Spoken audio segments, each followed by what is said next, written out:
second. Yes, so let's start.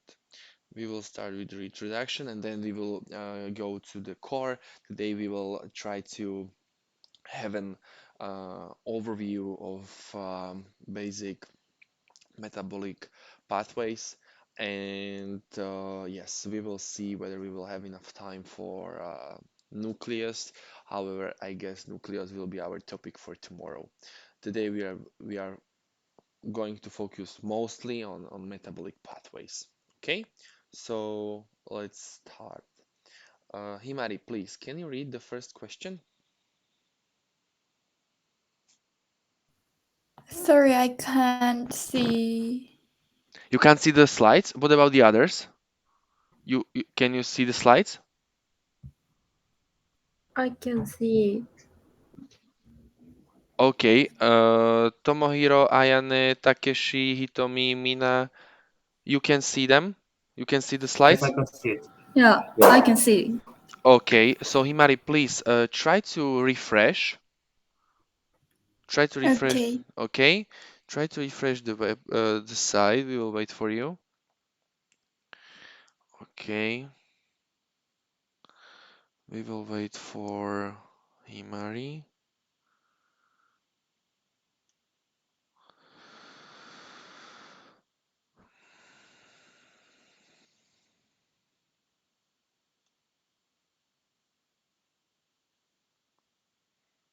Okay. I can see. Now it works?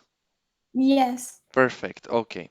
So please, can you just read the question? What is the primary function of mitochondria? Mhm, Mitochondria. A. Synthesizing pro- proteins. B. Stra- storing genetic information. C. Generating energy. D. Record- regulating cell division. Thank you very much, Himari. So, guys, um, it's hard to speak. Hitomi, sorry, okay, let's do poll. I see your message. Excuse me, I've caught cold and it is okay, I understand. Okay, so you don't have to speak today if you are sick. Nevertheless, I appreciate you are here. Okay, so if you are struggling with the speaking, you don't have to. Okay.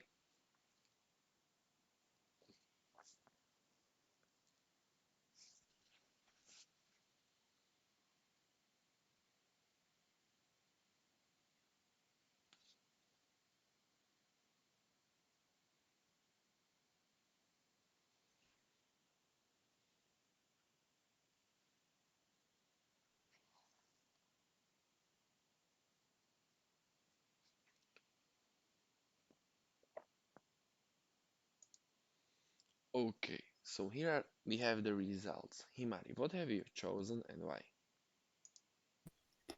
I chose C, Hmm. generating energy, because the mitochondria main function is to generate the energy Hmm. necessary to power cells. Very good. Very good. Okay. Um, okay. So Himari suggested that C would be correct. So let's have like what's going on? What's going on? Why it's not working? Okay, so C, Himari suggested C is correct. What about then the other options? What do you think? Are they also right or wrong? What about A, synthesizing proteins?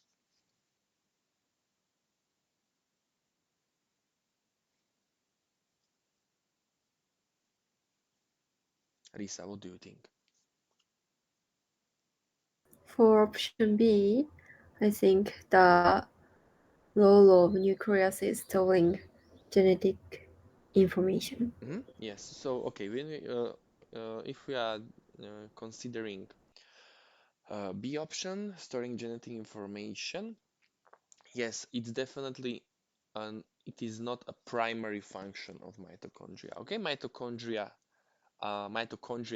do store some genetic information, as we yesterday discussed that mitochondria they have their own DNA. However, this is not their primary function. Okay, so yes, as you said, nucleus would be um, related or correct organelle regarding this option. Okay, so hmm, let me just cross it. And what about A? A is not correct Hmm. because ribosomes carry out protein synthesis, Hmm. Perfect. so Hmm. it's not primary function of mitochondria. Yes, again, as we discussed already in B option, it's not definitely synthesizing proteins is not definitely the primary function, the primary function of mitochondria. Nevertheless, mitochondria are able are able to synthesize some proteins because they do have ribosomes in the matrix. Okay, they also have their own DNA and RNA. They also have their ribosomes. Nevertheless, nevertheless, as you said, Takeshi, it's not their primary function to synthesize proteins. And what about regulating cell division? Cell division is an option. Or cell division is a topic we haven't uh, get into much depth. We will get there tomorrow, I guess. So yes, I think if we now or we see if we cross now also the option regulating cell division, we have only one option left, and that should be correct one, generating energy. Um, we says we mentioned one specific term regarding mitochondria, and we call them powerhouses of the cell. Okay, so they generate a lot of power, they'll generate a lot of energy. That's their primary function in eukaryotic cells. Guys, do you remember uh, from yesterday what kind of cells we mentioned as as good examples of the cells which are very rich for mitochondria? We mentioned yesterday some kind of cells um, that their inside content or inside space is made of almost about 50% of their inside space is made of mitochondria. Do you remember what kind of cells we mentioned?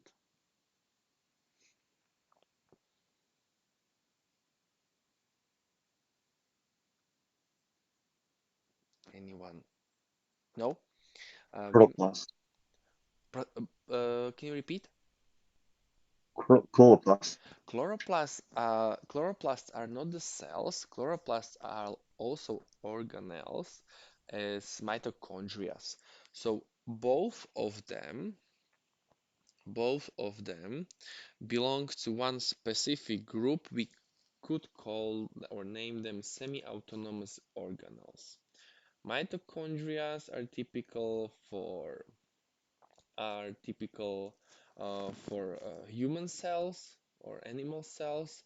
Chloroplasts are much more typical for plants. Okay, for plants.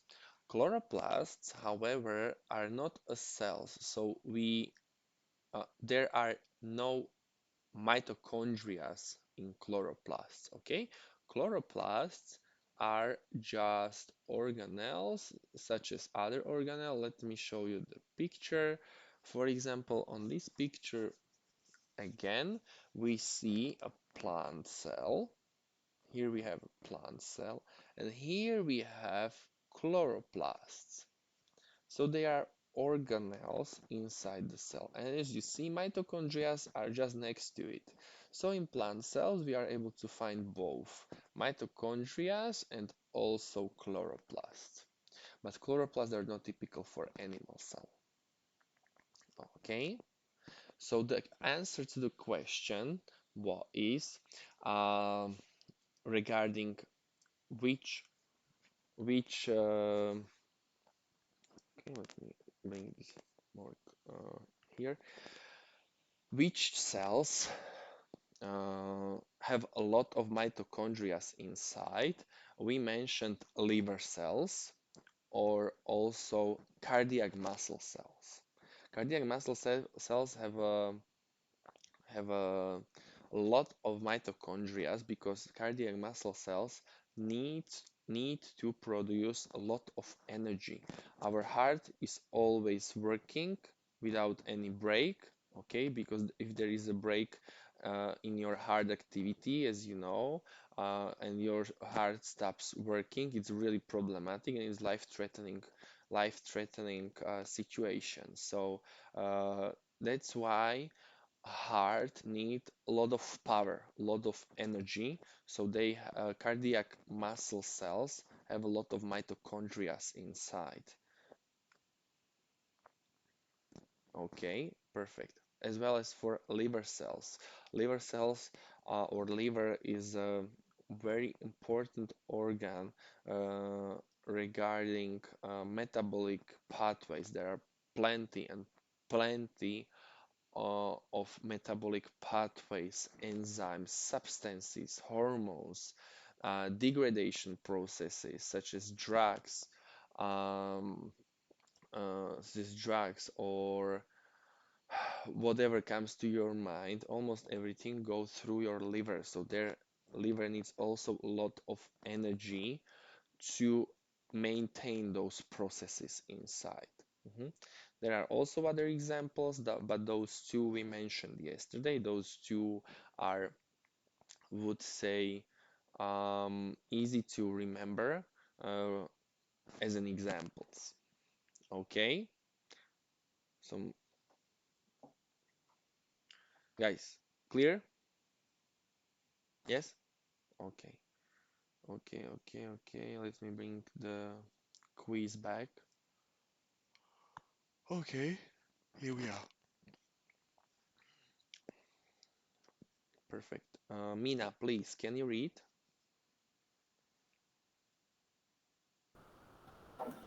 Which pigment is responsible for the green color of chloroplast? A is chlorophyll, B is carotenoids, C is antioxidants, D is melanin. Thank you very much, Mina.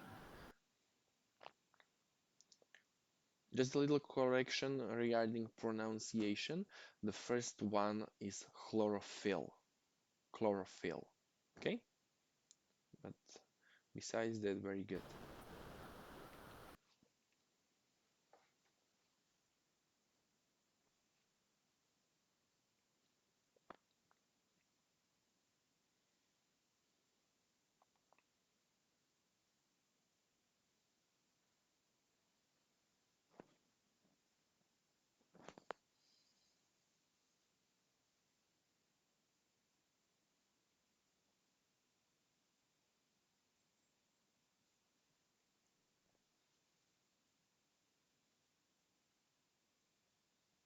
One more person.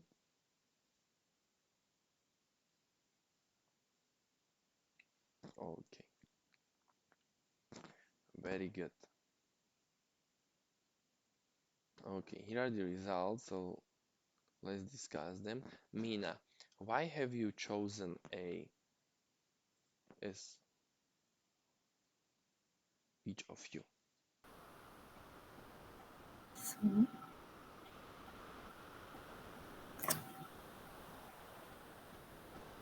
and sorry, no reason. Sorry, what?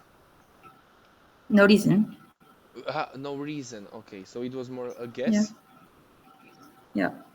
Okay, so let's discuss that. Hitomi, you can't speak. Takeshi, you also went for A as each of you. Can you explain why?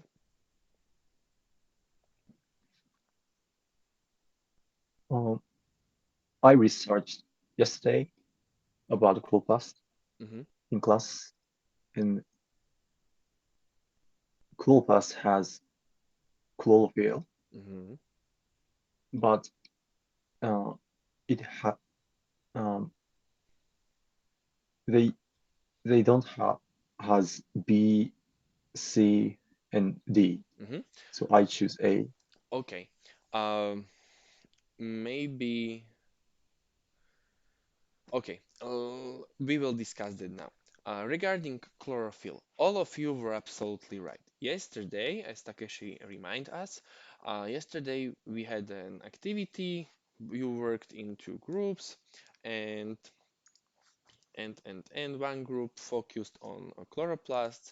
One group for why is not working again. One group focused on chloroplasts. One group focused on mitochondria.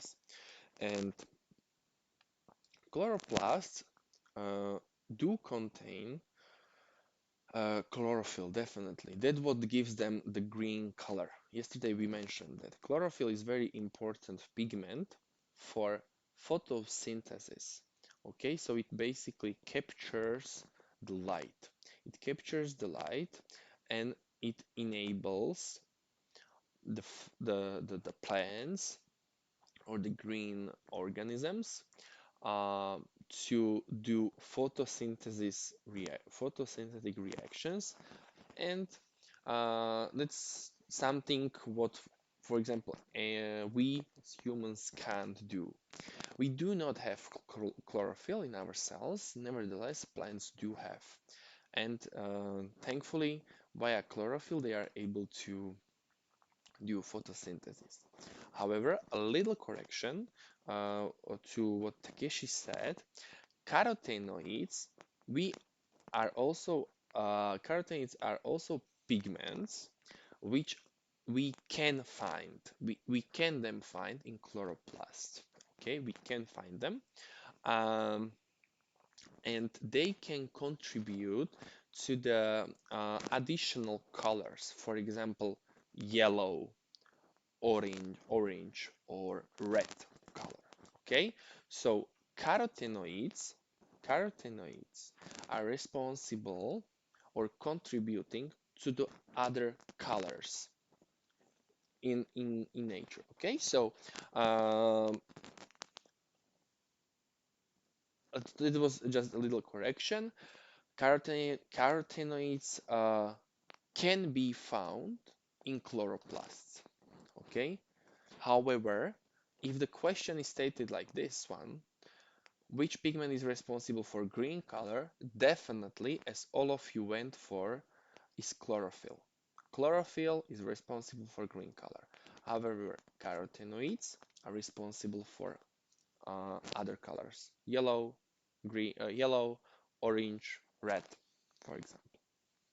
Okay. Um, anto, anthocyanins are other type of pigment as well. It's something we haven't heard so far, and something what is not so let's say essential. However, it would be beneficial if you know more kind of pigments or kind of types in plants. And anthocyanins are just another type of pigment which are responsible just for different colors. So, colors like purple, blue, or also red in this case. So, carotenoids and anthocyanins are both responsible for red color, but anthocyanins we can, I think it would be better if you just note down if you want blue and purple. How to remember it maybe as a blue thing? Maybe you heard about the medical condition we call cyanosis. Cyanosis, cyanosis is when your skin gets very blue and your blood is very deoxygenated. Okay, so basically what I want to emphasize is that when you see somewhere in a medicine or medical terminology called cyan, Syan, it has something to do with the blue colorification. Okay, so that's how we can remember that this pigment is responsible for blue colors in plant and also purple. I'm sorry. I'm sorry. So it's not responsible. You were right regarding chlorophyll, but I just want to clarify also the other options. So carotenoids was red, or let's do yellow. It would be better in yellow. So carotenoids are yellow, and let's do orange, and then anthocyanins would be blue. Okay. What about melanin? Have you heard already about melanin before, guys? What do you know about it? I would say some of you maybe already heard about melanin.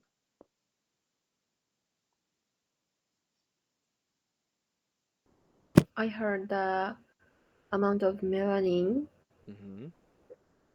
Hmm. uh, amount of melanin decide the color of our eyes or skin. Perfect. Exactly. Exactly.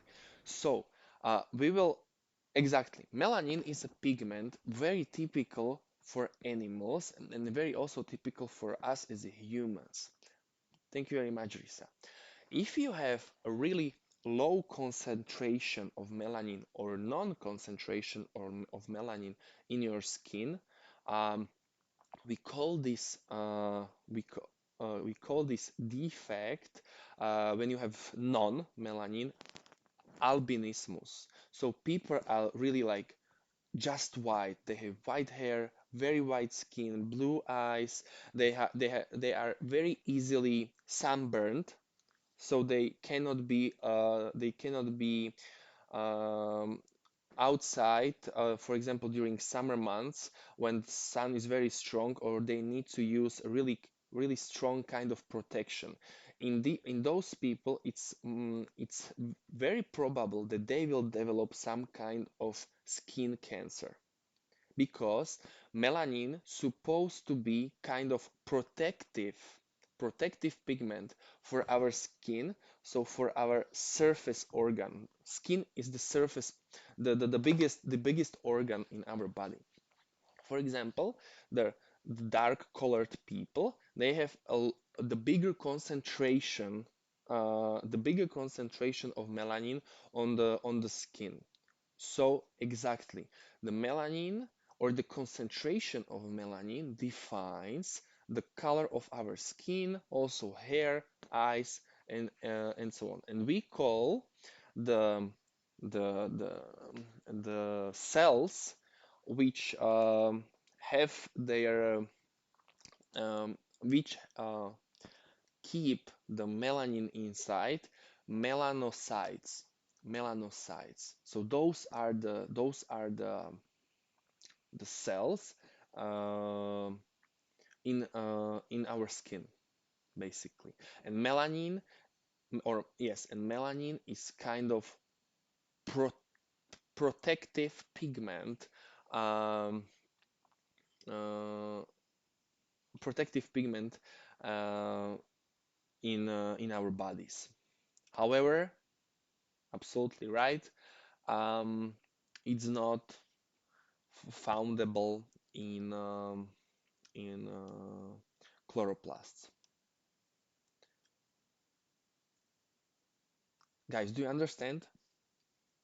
Have you already heard about the condition I mentioned, the albinism, when the people basically do not have enough pigment and they have to, for example, during the summer months or during the vacation, they need to use a lot of sun cream, for example.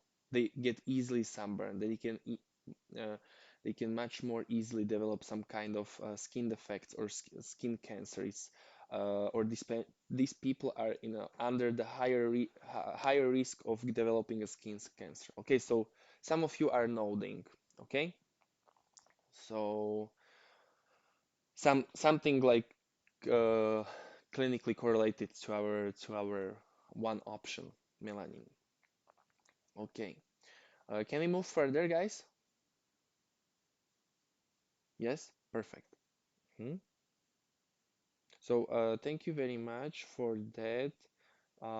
Just read a little recap. Chlorophyll is responsible for green color in plants or chloroplasts, carotenoids yellow and orange, anthocyanins purple and blue, and melanin is not foundable in chloroplasts. However, melanin is foundable in the human cells, for example, or any animal cells, and it defines the color of skin, hair, or eyes.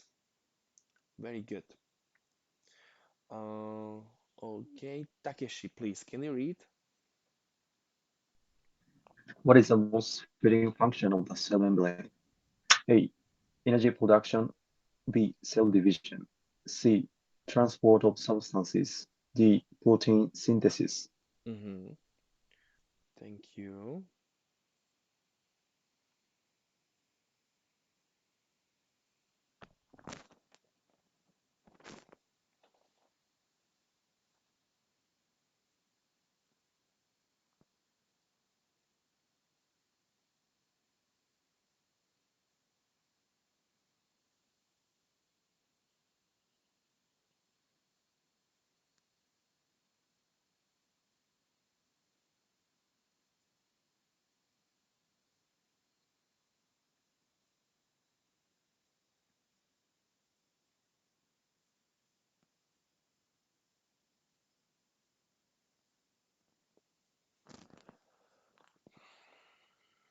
Two more people.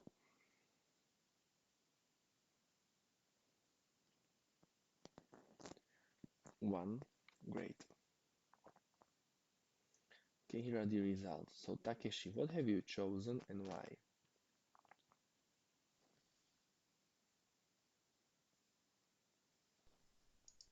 I chose C. Transport of substances. Mm-hmm. Um,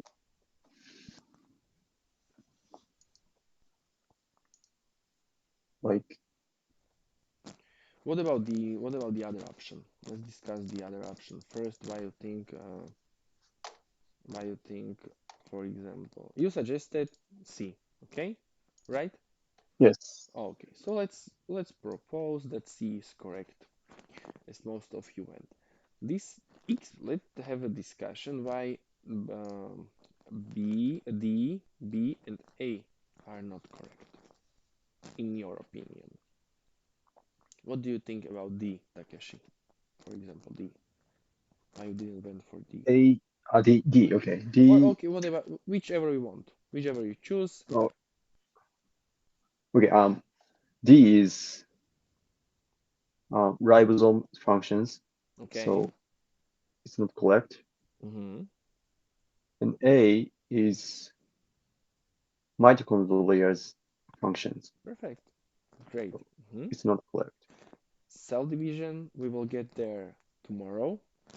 However, it is also not the most fitting option, the most fitting function of the cell membrane. Exactly. So just the recap what Takeshi um, recapitulated. So protein synthesis is a function much more fitting to ribosomes or endoplasmic reticulum. However, ribosomes would be a first organelle we would cross or we would go for. And energy production, we just cover the organelles which are responsible for energy production, such as mitochondria or chloroplasts as well. Okay, chloroplasts also produce plenty of energy. Uh, so chloroplasts would be the example with mitochondria in plant cells. Okay, but if we are talking only about animal cells, human cells, or human bodies, because you will study human medicine, we will say as an example that for energy production, mitochondria are responsible for. Okay, and cell division is something we will get very soon. However, this also knows the most fitting function of the cell membrane. But guys, if we are here already, that we are talking about cell membrane and their function, we have here the option that transport of some substances through it is one of the most important functions. Do you remember maybe the other functions we have mentioned?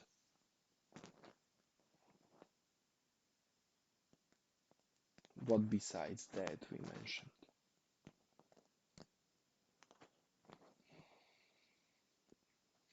Except transport through it.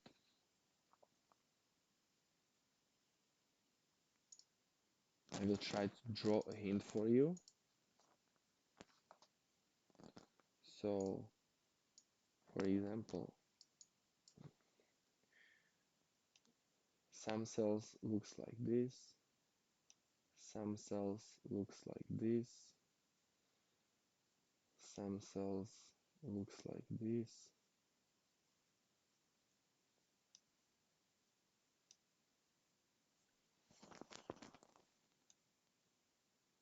This is a nucleus. Okay.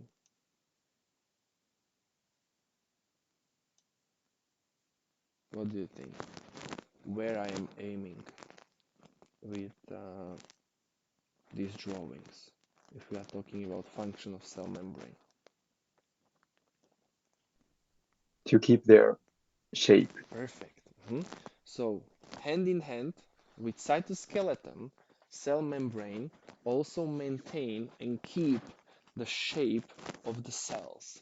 And when you are going to study histology, and it's let's say very broad science of my or it's a very broad science about microscopic tissue in our bodies, you will see how many different types of cells our body contain and how many different shapes those cells have.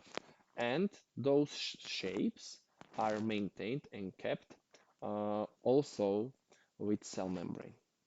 Okay, so keeping a shape or giving the cell its typical shape is also one of the functions for cell membrane, in brackets with cytoskeleton.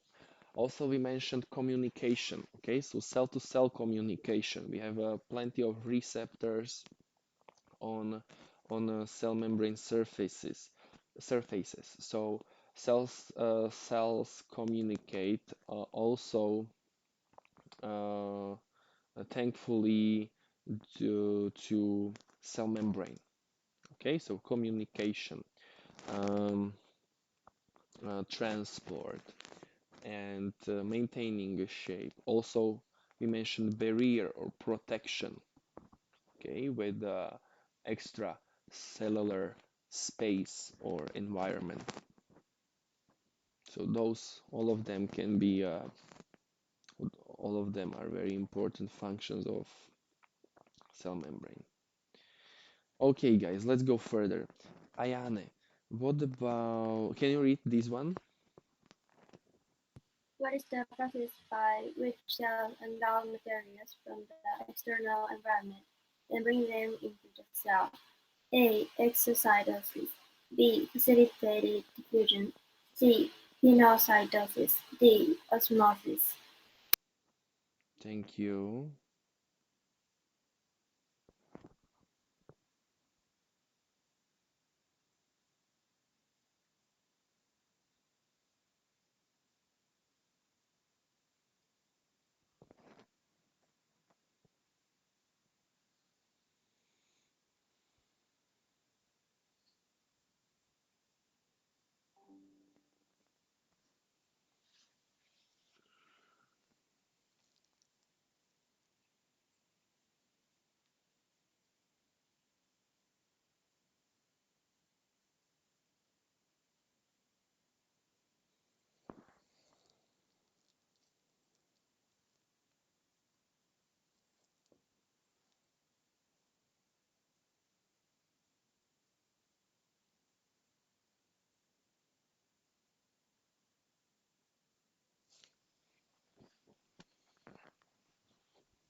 One more person. Okay, so here are the results.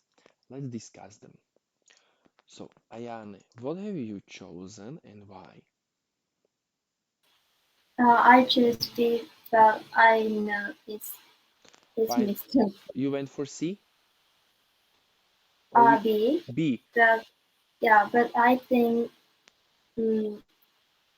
I think the answer is phagocytosis, but there's Mm-hmm. no choice, so I'm Okay. confused. Okay. So Ayane went for B. And do you think answer is phagocytosis? Okay. And why do you think the answer is phagocytosis, Ayane? Because phagocytosis is um that then it's happened when the cell take in like some nutrients into the cell. Not space. You are absolutely right. However, no, there is another type of transport. We mentioned how the cells can get, for example, nutrients you mentioned, or very small other kind of particles like or hormones or some molecules. Um, and we basically said that we call this process based on the word drop because pino means some kind of drop.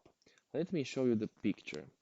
What you exactly and very well remind us that phagocytosis is an process via which the cell is able to engulf something. It creates a pseudopodiums, so those are hands or kind of limbs, and it tries to grab or catch the object, surround it, close, and get inside.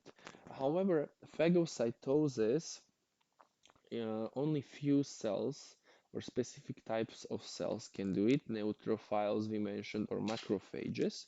And phagocytosis takes place when we are talking about relatively um, big or bigger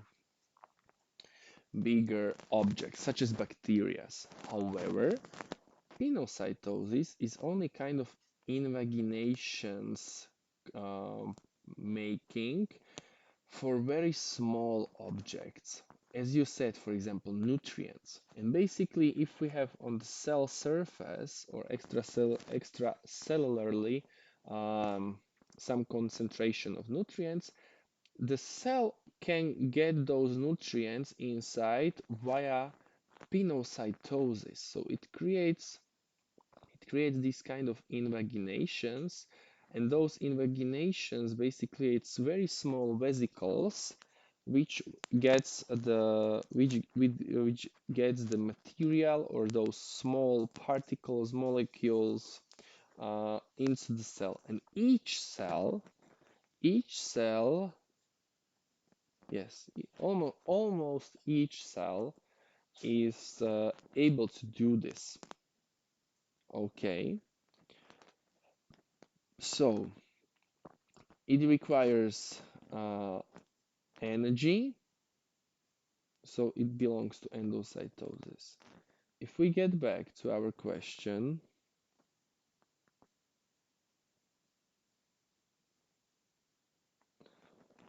now, Ayane, what do you think the correct option is?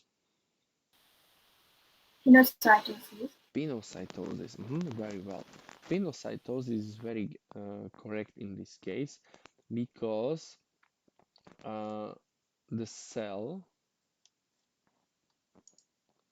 the cell engulf, well, engulf materials from external environment and bring them into the cell.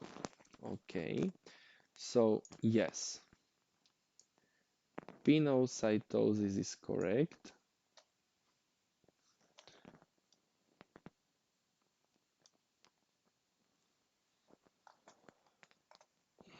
So, right, very good. What about the other options? Why they are not correct? What's wrong with them? Whoever wants.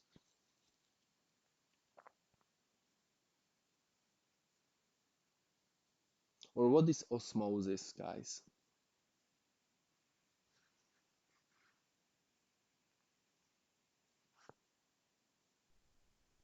Osmosis is to control the concentration of the like water. And solutes, yes.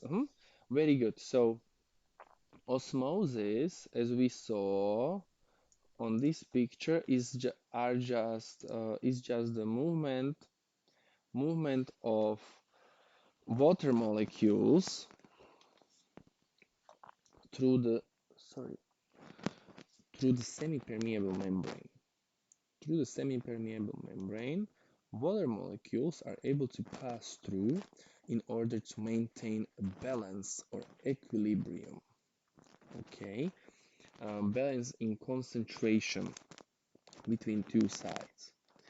And we saw this picture then, next day, we had a room activity where we saw a specific example of osmotic effects or outcomes.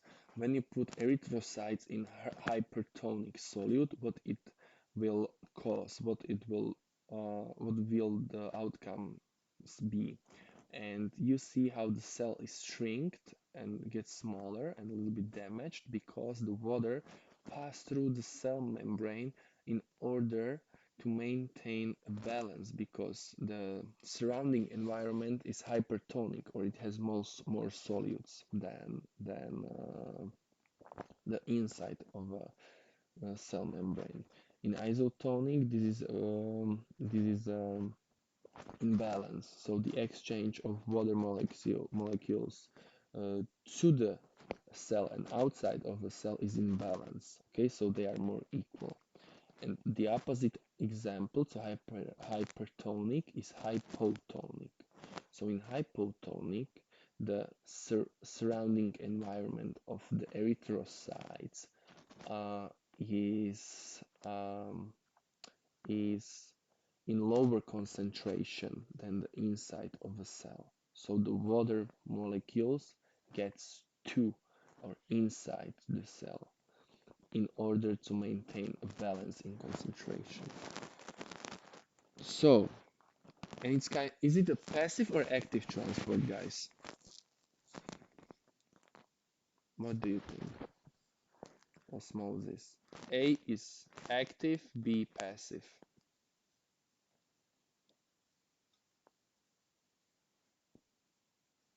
What's wrong with this computer? Okay. Two more people? One? Okay, so most of you went for B, which is passive. A is active. Um, Whoever clicked on A, I will try to very quickly remind you what the active transports are. Active transports are endocytosis, exocytosis, or protein pumps, such as sodium potassium pump. All of the transports we need to use energy. We need to use energy for. We used, so for example, sodium potassium pump. We mentioned that sodium is in different concentration outside of a cell than inside to the cell. And even though if we want to get sodium ions to the higher concentration areas, we need to use those kind of pumps and we need energy for that.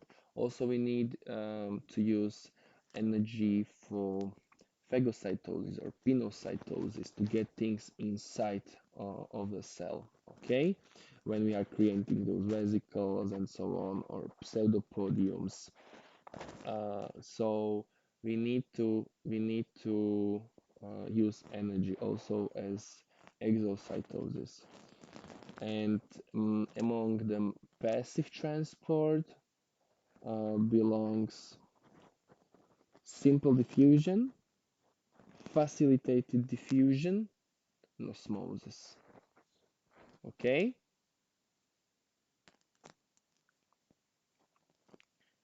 Okay. Hopefully it's now clear. Okay. So yes, we already mentioned what exocytosis is. Basically, the exocytosis is the opposite of engulfing the material. It's getting the material out from the cell outside. Okay, so that's why exocytosis can be correct in this case. Um, Facilitated diffusion.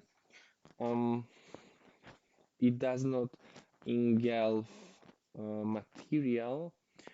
It's just during facilitated diffusion, the substances, molecules are just passively passing through the cell membrane with an helper or facilitator, such as kind of ion channel or protein carrier. Okay, so we saw this scheme here. This is facilitated diffusion. The difference between simple and facilitated diffusion is that we use some kind of facilitator, in this case, carrier proteins or ion channels.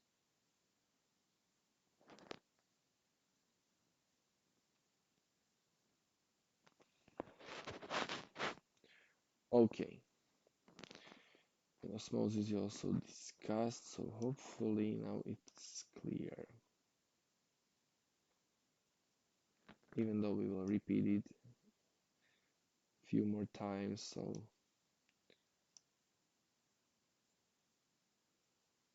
and this one is also red, red, red, pinocytosis.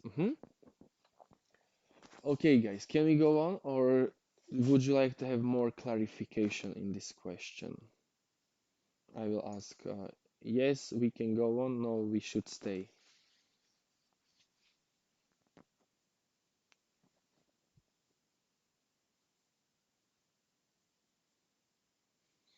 Okay,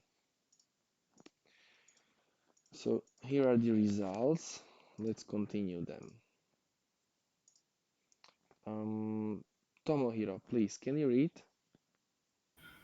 Osmosis is the movement of water molecules across selectively permeable membrane from an area of uh, concentration to an area of concentration. Mhm. A. Higher, lower. B. Lower, higher. C. Equal, equal. D. Outside, inside. Thank you very much, Tomohiro.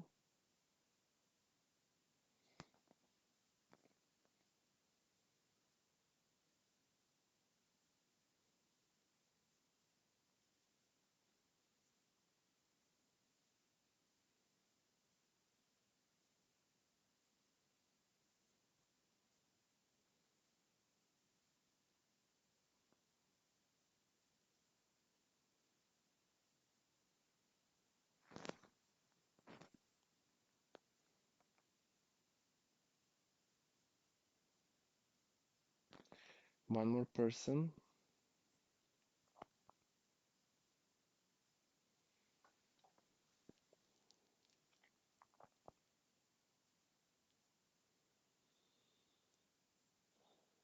Okay, here are the results. Tomohiro, what have you chosen and why?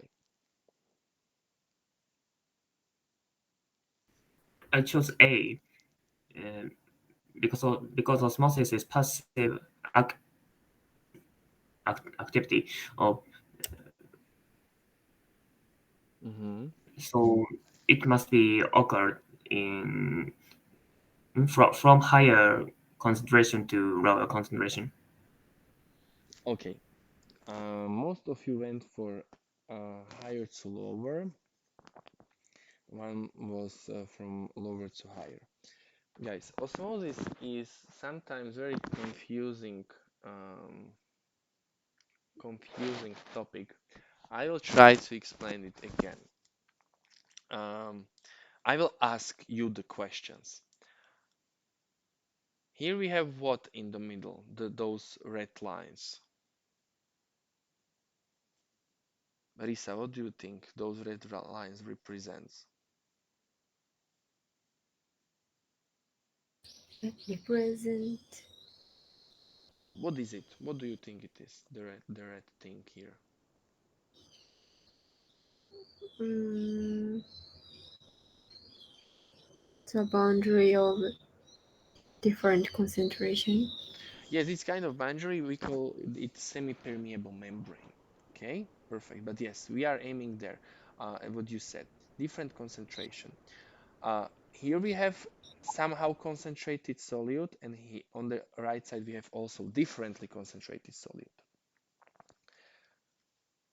Which side is more concentrated? Um, A left, B right side.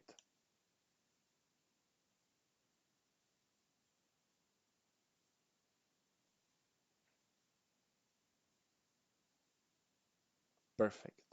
You see it perfectly then. So far, so good. As you see, right side is more concentrated than left side. What we know about semi-permeable membrane, it allows water to pass through, even though it's polar molecule, it can slower pass through the cell membrane. Osmosis is an process when water molecules are passing through semi-permeable membrane. Which side from those two sides, left or right, is more concentrated? Himari, what do you think on this picture? Right side is more concentrated or left side? Uh, Equivalent. Yes, exactly. Perfect.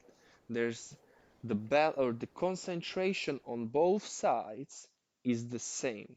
So none is more concentrated or less concentrated. Very well. Perfect. It was tricky question and you understand it. Great. So we have concentration on both sides and the concentration is the same. However, on the first step, concentration was higher on the right side and lower on the left side. Water went from, or yes, water went from which area to which area? From lower to higher or from higher to lower? Takeshi, what do you think? Lower to higher. Lower to higher.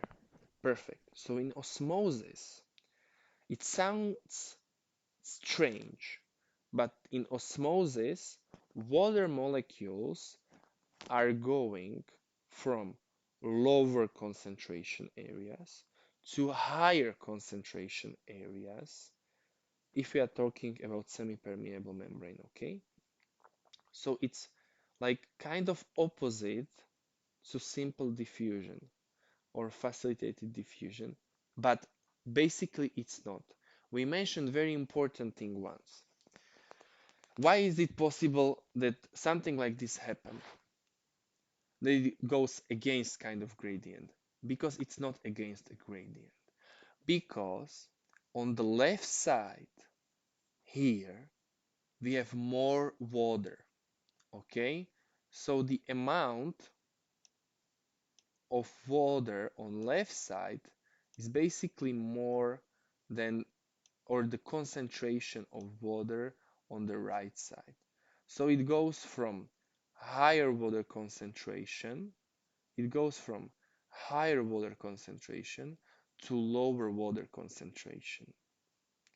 And it gets the balance on both sides if we are talking about concentration of solute. Okay, so what's confusing right now? Confusing is the concentration. What kind of concentration we are asking for? Usually, you ask about the concentration of solute, SOR. So, kind of liquid, in this case water, and some kind of, let's say, salt in this case. We have a liquid and salt. We have water and salt. Together, they, this is a solute. How concentrated this solute is? Yes, if we have less particles uh, in the water, the solute will be less concentrated.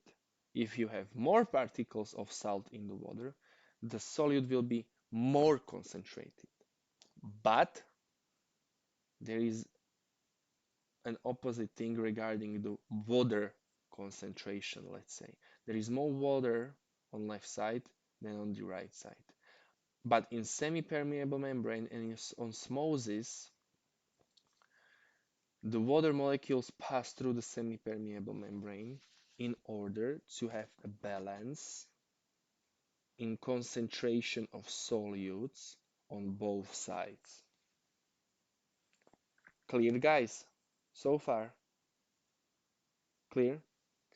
Okay. So if I ask you now the question again,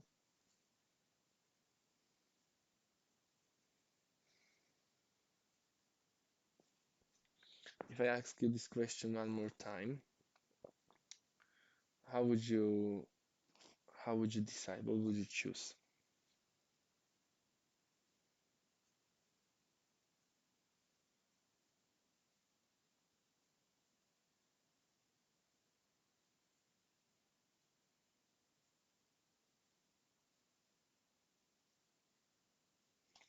Okay, so these results are better now because the B is correct. Guys, one more time for those who went for A, B is correct because osmosis is the movement of water molecules across the selectively permeable membrane from an area of lower concentration to an area of higher concentration. One more time. Here we are able to see lower concentration area, higher concentration area. And water goes from lower concentration area to higher concentration area to maintain a balance of concentration on both sides. Okay, on both sides. So this is osmosis. Is it now clear why the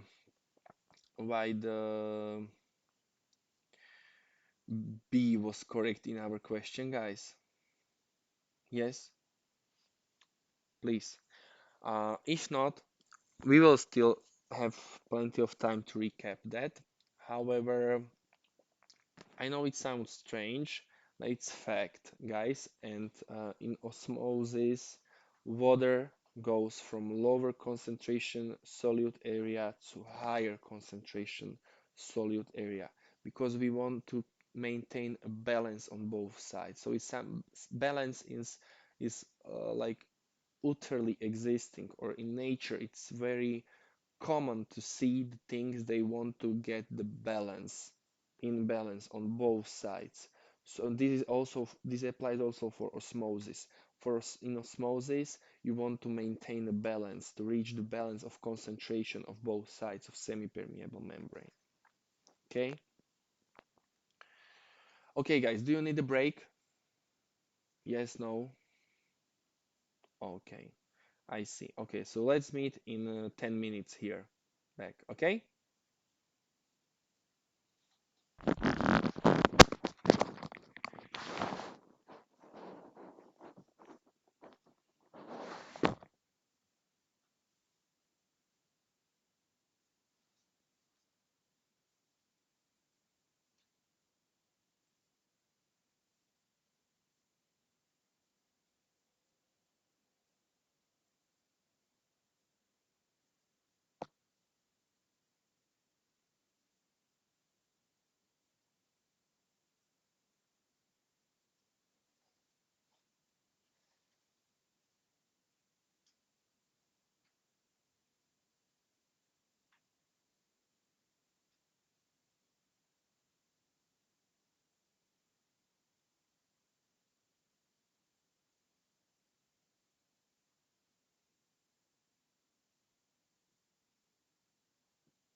Hey guys, welcome back.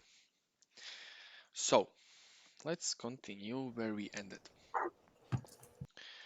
Next question from the recap um is okay, who should read now? Risa, I guess. You are in the queue. When, when comparing the solved concentration of two solutions, which terms describes a solution with a higher solute concentration than another? A. Hypertonic, B. Isotonic, C. Hypotonic, D. Hyperosmotic. Thank you, Risa.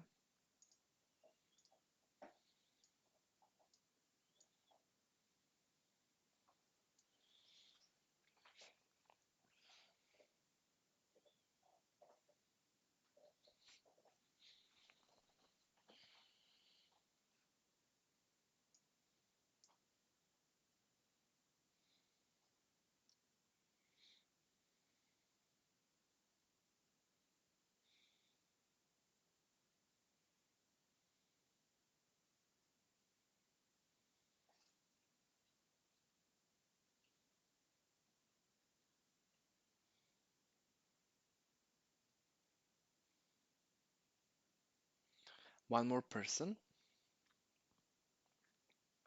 Okay, so here are the results. Risa, what have you chosen and why? I chose hypotonic. The reason why I chose is actually I have no idea for the hypertonic or hypotonic, Mm-hmm. but hypotonic has like too much water and Perfect. get a lot of water, so I think the high concentration is Okay, hypotonic. okay. Guys, let me show you first of all to understand iso, hyper, and hypo. Every time you will deal with something, hyper is s- is something what is like really high. Hyper means high. For example, hypertension. Hypertension is when your blood pressure is high. When you have a high blood pressure, you have hypertension. Hypertension in medical terms. If it's something very lower than average, we call it hypo, or the prefix is hypo. So, and iso means basically the same or is on an equal level. When comparing to the solute concentration of two solutions, which term describes a solution with a higher solute concentration than another? Um, Risa mentioned that she don't know the difference between hypertonic, isotonic, and hypotonic. Let me bring the picture back. If you have a hypertonic solute around the erythrocytes, the cells, based on osmosis, will lose water. Water will go from the cells outside through the cell membrane in order to dilute or to lower or decrease the concentration of hypertonic solute around the cells. Okay. In isotonic, the exchange of water molecules would be the same. In hypotonic would be different. Basically, in hypotonic solution, the erythrocytes inside have higher concentration than the solute around. So water, and as we know from osmosis, water will go from a lower concentration area to the higher concentration area. So water will go from a lower hypotonic solute to the cells where there is a higher concentration area. What will then uh, result in cells swallowing, or cells are getting bigger, even they can even burst out. So if we get back, and when we now recapped that one solute is in a higher concentration than another, what do you think is correct option?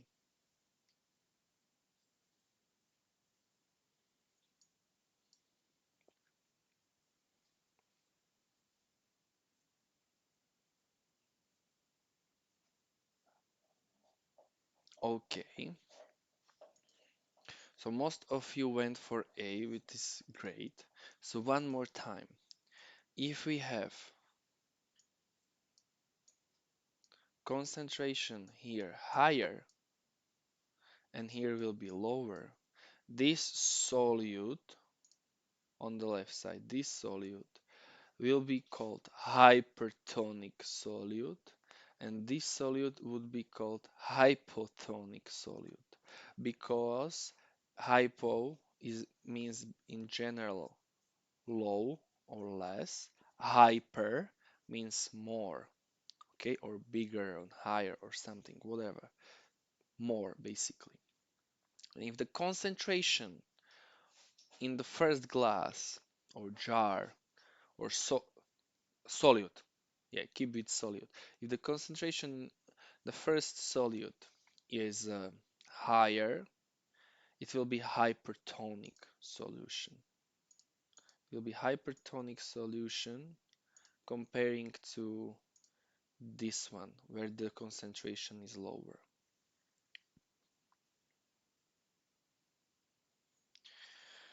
Um, hyper isotonic is basically that those two concentrations are equal.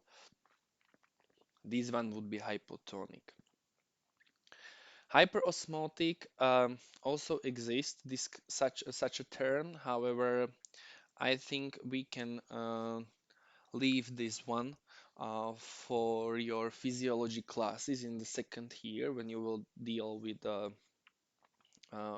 osmolarity and what everything contribute to the osmolarity. How is it why is it important, and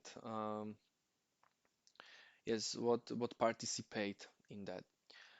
However, this term exists, but again, what is maybe just important to mention, hyper here, hyperosmotic means that there will be something more, okay? Hyperosmotic, it means like there will be a higher osmolarity than usual, but what I want to emphasize is this prefix, hyper. Sorry for my cough. So, guys, can we go on? Yes? Okay. Himari, can you read? According to the endosymbiotic theory, which organelles are believed to have originated from engulfed prokaryotic cells? A. Nucleus and Golgi apparent. B. Endoplasmic reticulum and lysosomes. C.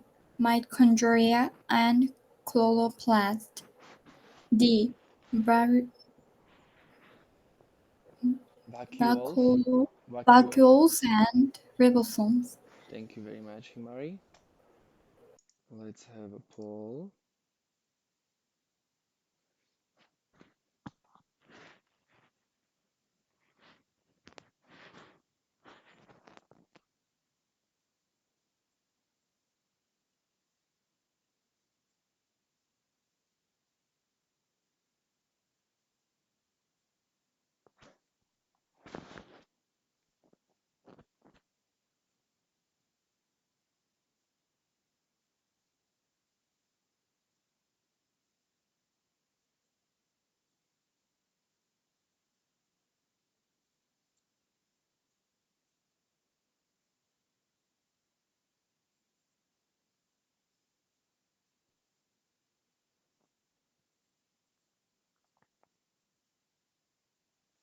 One more person.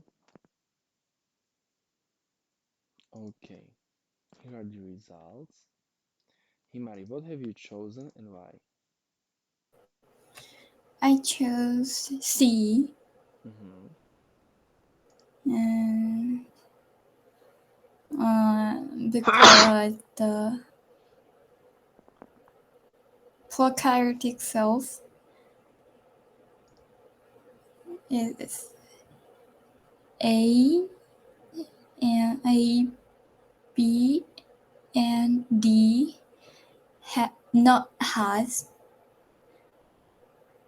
Okay. the prokaryotic cells, but C, mitochondria, and chloroplast is have. Like, I think I understand what you want to say. Nevertheless, there was a little maybe misunderstanding. As you said, very good. Prokaryotic cells doesn't have nucleus, either Golgi apparatus, either endoplasmic reticulum, and lysosomes. Um, they don't have as well vacuoles, but they have ribosomes. However, they were once mitochondria and chloroplasts were once long time ago prokaryotic cells itself, independently living.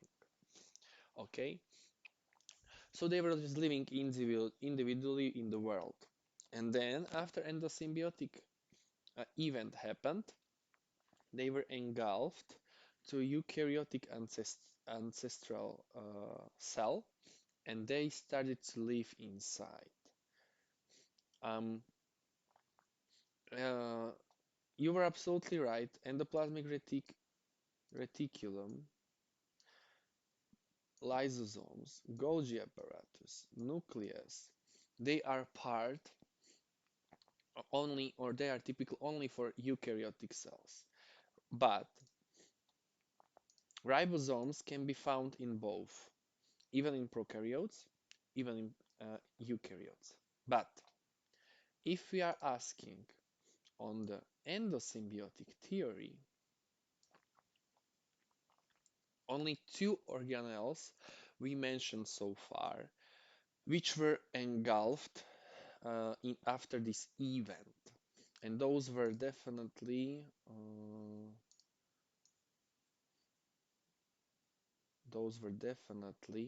mitochondria and chloroplasts. Okay, so based on this theory, mitochondria and chloroplasts were engulfed and started to live inside the eukaryotic cells. Most of you went for correct option, what you see. That's very good. Please, guys, do not forget that endosymbiotic theory is something we should know already. And what is what is it about? It's about that mitochondria, who are now the organelle of eukaryotic cells, as well as chloroplasts, were long time ago living as prokaryotic cells. That's basically the main message. Okay? Okay, let's have one more question. Mina, please, can you read?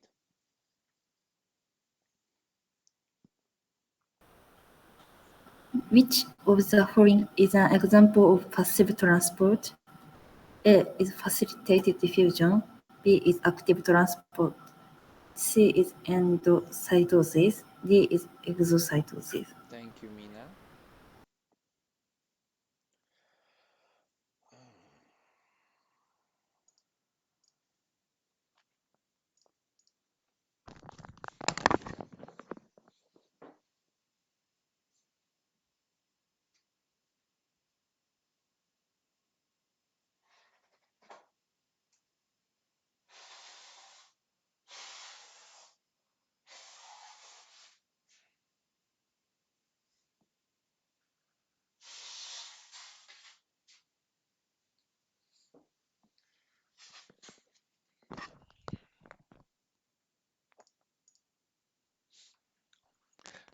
apologize for my cough. I'm a little bit cold today. I think I have a cold. Uh, okay. Yes, here are the results. So, Mina, what have you chosen and why? I chose A. Mhm. And other option is active transport. Yes, every other one, each of the other ones. So, yes, very good. B, C, and D, they belong to active transport. Only facilitated diffusion is passive transport. Do you know what other types of passive transport we discussed before besides facilitated diffusion? Simple diffusion and osmosis. Perfect, perfect. Very well. Simple diffusion, osmosis, and facilitated diffusion are kinds of passive transport. And for active transport, we have mentioned those three. Um, Endocytosis, those two. Exocytosis, endocytosis, and um, sodium potassium pump, for example. Okay, so one more time, I will bring the slide back to visualize the information. Where is this? Where is that one? Here. Okay, active transport. Endocytosis, such as phagocytosis and pinocytosis, exocytosis, and sodium potassium pump.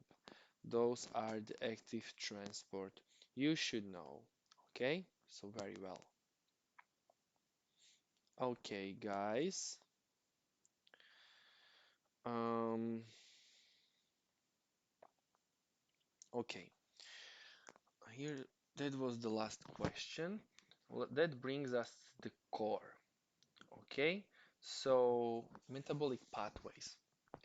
We will have now a little overview of some metabolic pathways we should go through, or maybe you should be already aware of uh, where, how does the pathways looks like, or what are the very important ones. So now please try to maybe just focus what kind of information I'm going to provide you. I will upload my presentation and we will start uh, shortly. Okay, so we will start in general. So metabolic pathways in the cell have different compartments of the cell as the site for many controlled chemical reactions, collectively referred to as metabolism. Okay, so the metabolism is basically, in very simplified terms, uh, like plenty of chemical reactions which are somehow controlled in order to produce and to utilize the almost everything in your body, okay, or everything in your body. And if we want to define metabolism, it's kind of transformation via enzymatic reactions, which involve the conversion of substances and energy within cells and living organisms. So, these reactions are catalyzed by enzymes, regulated by factors such as hormones or concentration of important substances, and often organized into sequences known as metabolic pathways. These pathways enable cells to perform various important functions. Now, what kind of functions are we talking about? Acquiring energy in the form of ATP from nutrients. One very important function. acquiring energy in the form of ATP from nutrients. Second one, converting nutrients into storage molecules. Converting nutrients into storage molecules. For example, if we will use glucose as an example, glucose is a carbohydrate, the very simple unit. However, if you want to store a glucose in our body, you have to make glycogen. Maybe you already heard about glycogen. Glycogen is stored in our muscles, for example, or also in our liver, and this is a storage form of glucose in our body. So this is also a metabolic pathway when we are creating glycogen from glucose. Okay? Another function, transporting substances and ions between different compartments. Synthesizing structural and functional components of the cells, proteins, membranes, nucleic acids, and so on. So when we are synthesizing structural and functional components of the cell, for example, in the endoplasmic reticulum or ribosomes, we already were talking about since the last week, it's also part of metabolism or metabolic reactions. Okay, so everything was going on inside your body belongs somehow to metabolism. Adapting to environmental conditions. Okay, so nutrient availability or temperature. Every of those things or functions belongs to metabolism. Now, if we are talking about thermodynamic perspective, we can classify the pathways basically in uh, in two types: anabolic and catabolic. Anabolic pathways associated with synthesis of complex molecules, proteins, storage compounds, and so on. So in anabolic pathways, uh, it's basically some kind of synthesizing complex molecules. Okay, so something is basically growing. In child, if you have very small child, anabolic pathways are dominating. Child is growing, it's learning a lot. So it's getting better from day to day. So anabolic pathways are dominating. On the other hand, in older people, catabolic pathways are dominating. Catabolic are associated with the breakdown of complex molecules, primarily for the purpose of releasing energy. Okay? In older people, catabolic pathways would predominate. Metabolism can be assessed not only from the perspective of individual cells, but also from the perspective of the whole organism. So, as we said, in children, anabolic processes predominate, and as an example, we can use bones, muscles, organ growth, and in older people and also sick individuals, catabolic processes prevail. For example, during starvation, when you are not eating, during starvation, catabolic is also catabolic pathways are also predominant, um, as because glycogen, fats, or also even proteins sometimes are broken down uh, in order to release energy because you are starving. So body wants to release the energy from storage forms, such as glycogen, for example. So it catabolizes your reserves in order to release energy into your body. On the other hand, after a meal, anabolism prevails. So when you after a meal, anabolic reactions are prevailing in order to uh, storage of reserves. So your body wants to create reserves for starvation times or for harder times after a meal.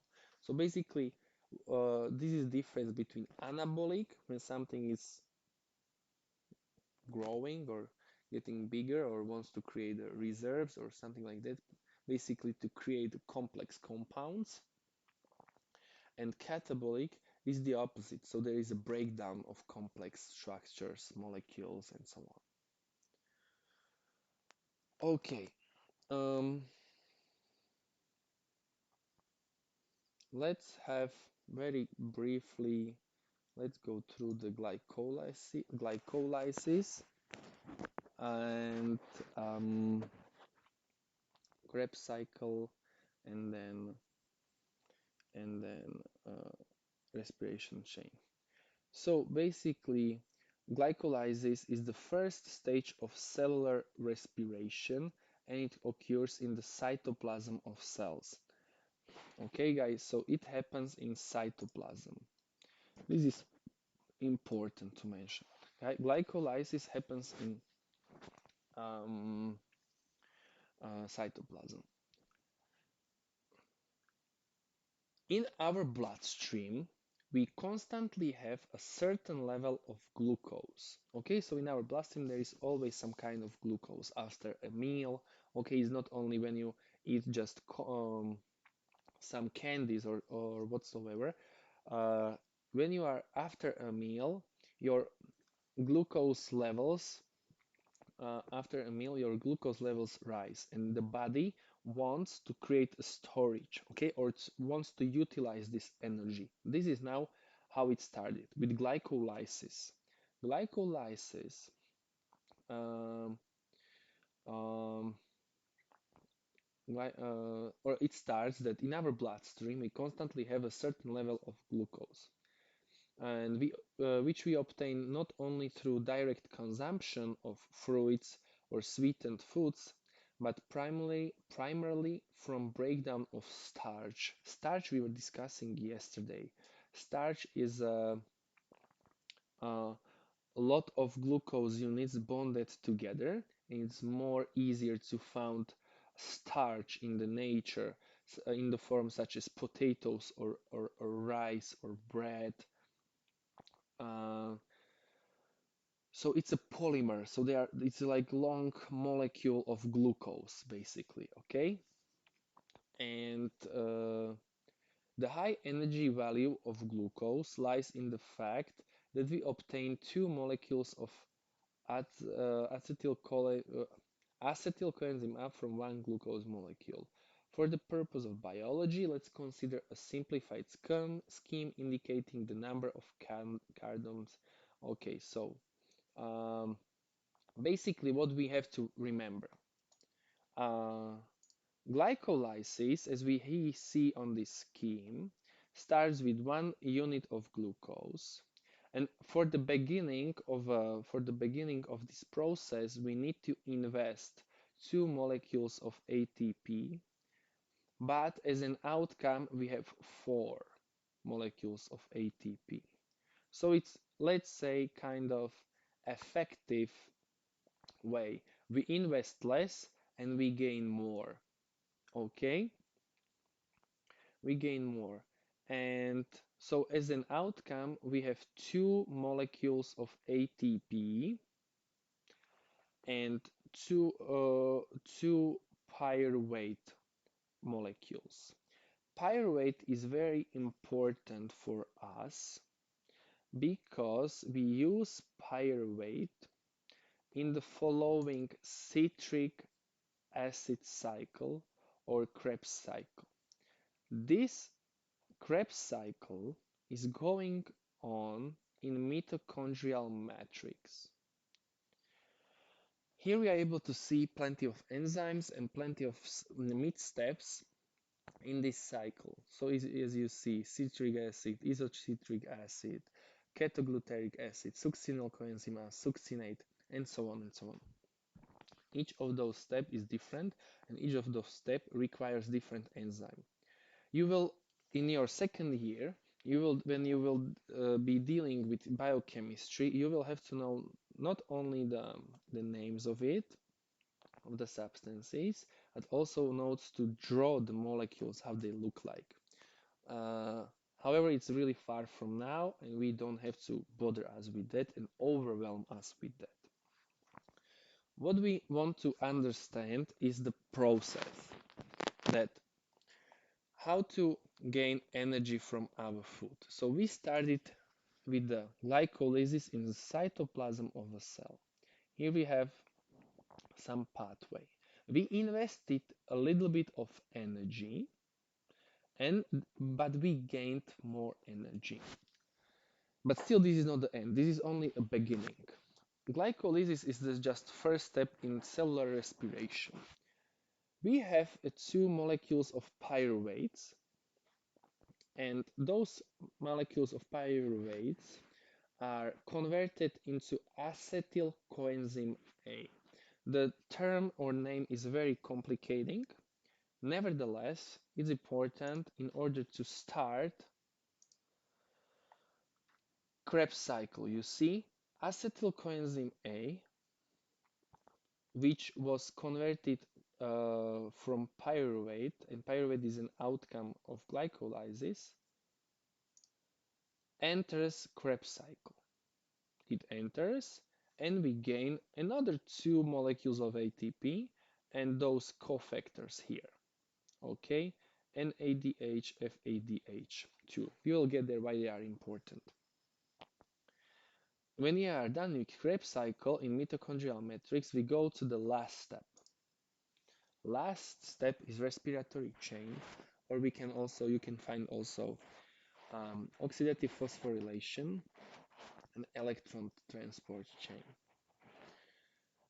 And now in this chain, or the results of citric acid cycle, the NADH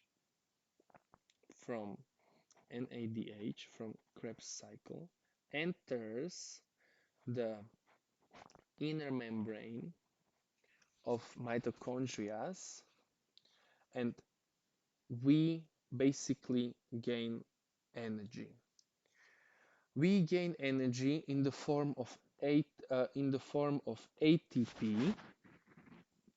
Here you see that ADP enters this ATP synthase, and after some processes on these enzymes, where also oxygen is involved, we gain ATP.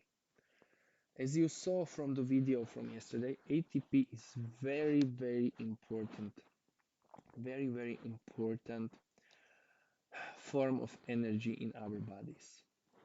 And if we have enough ATP, we can basically live or function properly. However, this is very important, what I want to emphasize. Here, the oxygen enters. If we do not have oxygen, we cannot produce ATP in this very complicating pathway.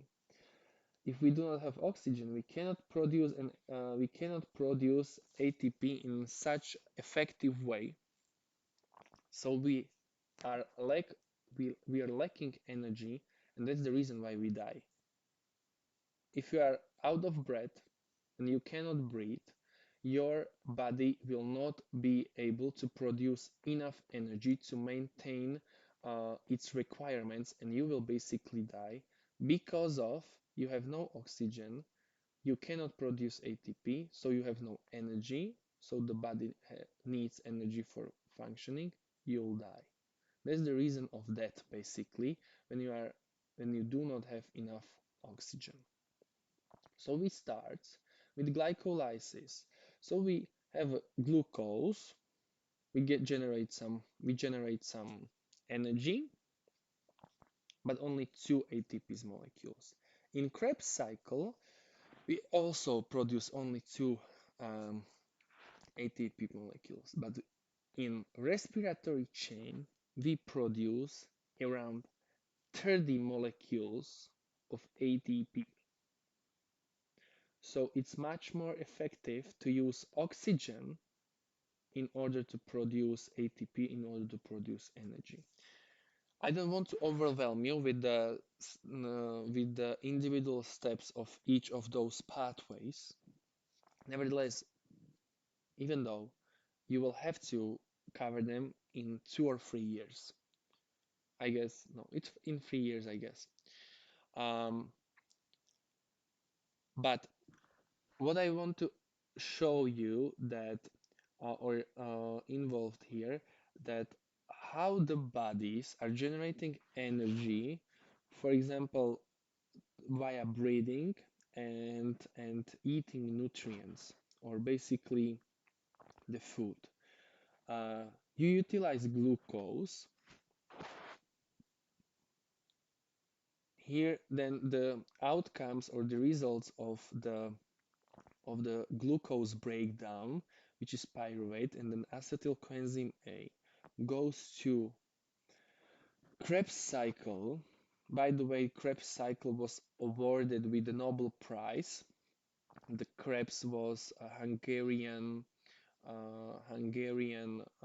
scientist who discovered this cycle and was rewarded with a Nobel Prize. So it's very important discovery.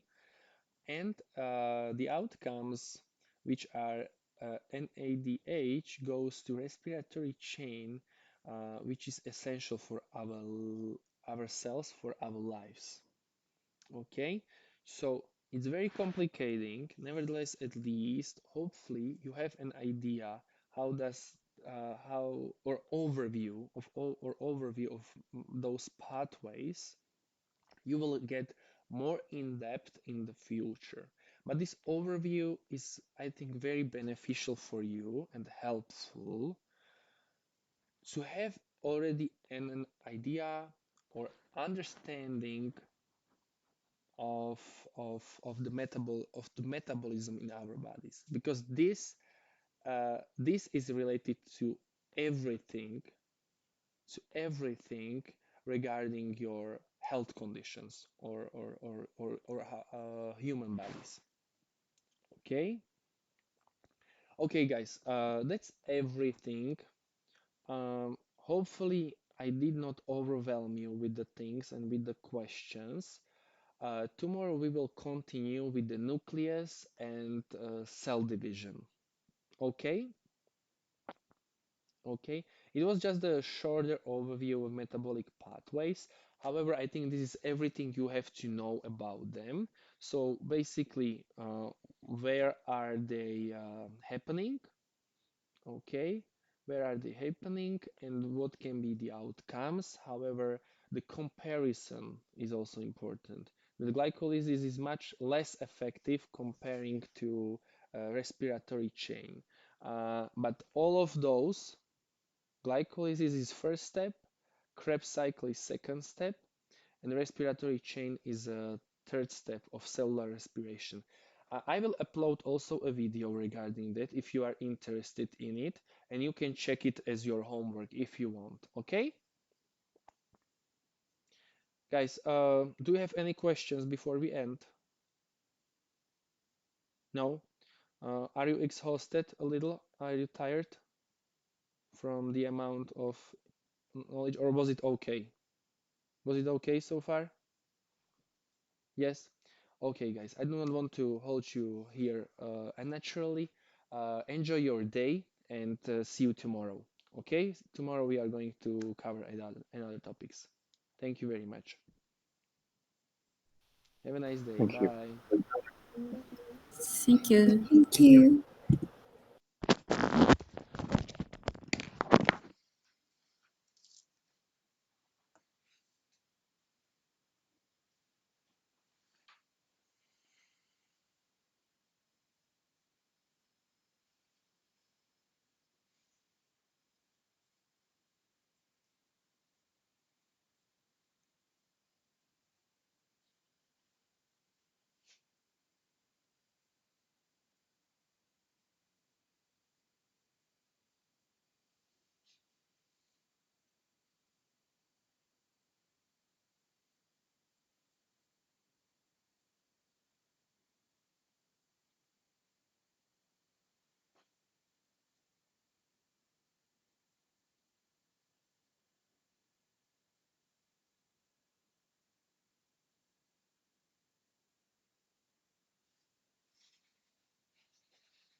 Samo, keď pôjdeš dole, tak zober kordona, alebo keď pôjdeš vonku, zober kordona so sebou.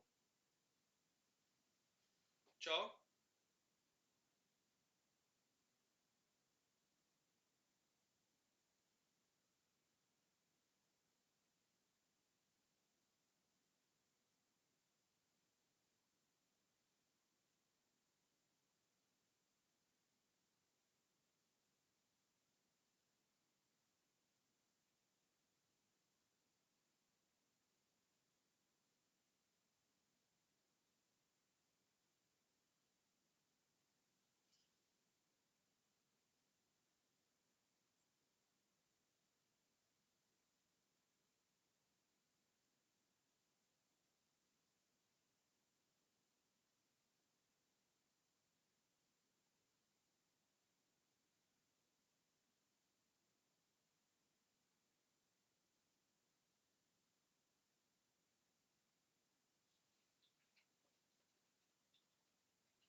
Samo, čo robíš?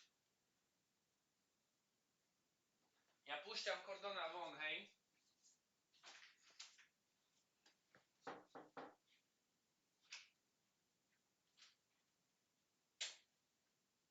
Sa chod na raňajkovať, vonku máš jedlo. Začínam hodinu.